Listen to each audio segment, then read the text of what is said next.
తిరుపతి జిల్లాలోని సత్యవేడు నియోజకవర్గంలో మాన్య ముఖ్యమంత్రి వర్యులు శ్రీ నారా చంద్రబాబు నాయుడు గారి ఆధ్వర్యంలో హీరో మోటార్స్ అనే కొత్త సంస్థను ఏర్పాటు చేయడం జరిగింది. తద్వారా పరిశ్రమ నందు ఎంతోమంది కార్మికులకు ఉపాధి కల్పించేదానికి కూడా అవకాశం కల్పించారు.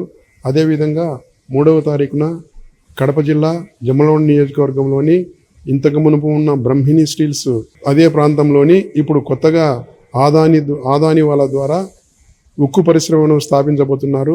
అదేవిధంగా ఆంధ్రప్రదేశ్ రాష్ట్రంలో అన్ని రంగాలలో పరిశ్రమల వైపు మొగ్గు చూపుతున్నారు.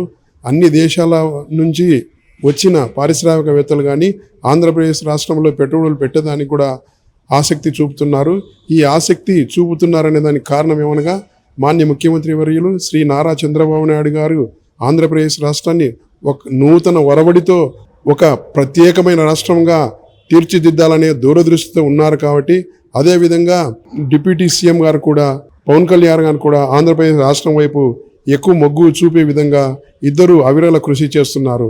తద్వారా రేపు 2వ తారీఖున ఉపాధి హామీ పథకం అనే స్థానంలో వేరే పేరును ప్రకటించేదానికి రేపు కార్యక్రమానికి ఇద్దరు హాజరవుతున్నారు. అదేవిధంగా 3వ తారీఖున జమ్మలమడుగు నియోజకవర్గం నందు ఉక్కు ఫ్యాక్టరీని నిర్మించబోయేదానికి శంకుస్థాపన చేస్తున్నారు.